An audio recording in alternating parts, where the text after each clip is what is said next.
Accident సంఘటన జరిగింది. దీనికి ఫర్దర్గా జరగకుండా బాధ్యత కూడా మేము గవర్నమెంట్ తీసుకుంటాం.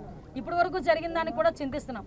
దానికి కూడా బాధ్యత వహిస్తూనే ఈరోజు ఆ కుటుంబానందరికీ కూడా ఎక్స్గ్రేషియా ప్రకటించి ఆ కుటుంబానికి మేము అండగా, అంటే మళ్ళీ చెప్తున్నా, పోయిన ప్రాణాన్ని ఎవరు తిరిగి తీసుకురాలేరు, కానీ కుటుంబానికి అండగా ఉండే బాధ్యత కూడా గవర్నమెంట్ తీసుకుంటుంది. ప్రతి ఒక్కరు కూడా అర్థం చేసుకోవాల్సిందిగా, భక్తులందరూ కూడా సమన్వయం చేసుకోవాల్సిందిగా అందరినీ కూడా కోరుకుంటున్నా. లక్షలాది మంది ప్రజలు వస్తారు, అందరూ వైకుంఠ ఏకాదశిని దర్శనం చేసుకుందాం అనుకుంటారు. టీటీడీ కూడా ప్రకటించింది 9 రోజులు కూడా ఉత్తర ద్వార దర్శనం ఇస్తామని చెప్పి టీటీడీ కూడా ప్రకటించడం జరిగింది.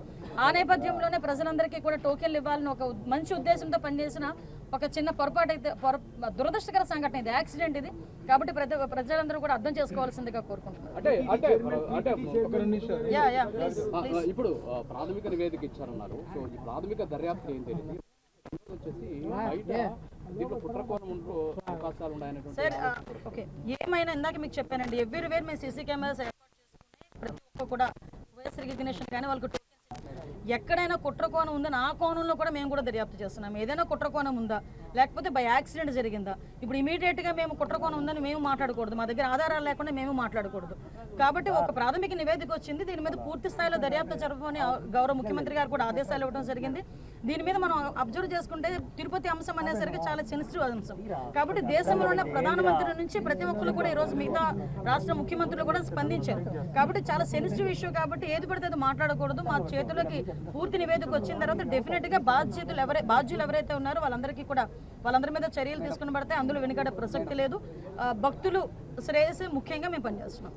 చైర్మన్ గారు ముందుగానే తమకు ఫీడ్బ్యాక్ ఉందని చెప్పేసి అధికారులకు తెలియజేయడం ప్రెస్ మీట్ లో చెప్పారు. మరి టీటీడీ చైర్మన్ గారు చెప్పిన తర్వాత కూడా అధికారులలో లేదండి, మీరు అన్నది నిజంగా టీటీడీ చైర్మన్ గారు ముందుగా నివేదిక ఇచ్చింది. మా అధికారులు కనుక అడ్మినిస్ట్రేషన్ విషయంలో ఎక్కడైనా లోపాలు జరుగున్నాయో ఇప్పుడు మాకు ఎలాగో మన సీఎం గారు వస్తున్నారు, ఇప్పుడు సీఎం గారు వచ్చేసరికి మాకు క్లియర్ నివేదిక ఉంటూ ఉంటుంది. నిజంగా అలాంటి పరిస్థితులు ఏమైనా ఉన్నాయి, ఎవరైనా ఏ స్థాయిలో వ్యక్తి అయినా కూడా అతని మీద చర్యలు తీసుకోవడానికి ఎక్కడ కూడా వెనుకాడం. అదే విషయం చెప్తున్నాను కదా సార్, నిజంగా అదే పరిస్థితి జరిగి బాధ్యతారహితంగా ఎవరైనా పనిచేసి ఉంటే, బాధ్యతారహితంగా పనిచేసిన ప్రతి ఒక్కరి మీద కూడా చర్యలు ఉంటాయి. ఇదేది దాచేస్తే దాగేదేం కాదు కదా. ఈ రోజు కాకపోతే రేపైనా తెలుస్తుంది ఎవరు బాధ్యతారహితంగా పనిచేశారన్నది.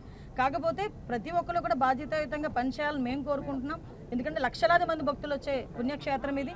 దయచేసి అటువంటి బాధ్యతారహితంగా పనిచేసిన ఏ స్థాయి వ్యక్తిని కూడా, అది కింద స్థాయి వ్యక్తి, పై స్థాయి వ్యక్తి, ఏ స్థాయి వ్యక్తిని కూడా వదిలిపెట్టే ప్రసక్తి లేదు.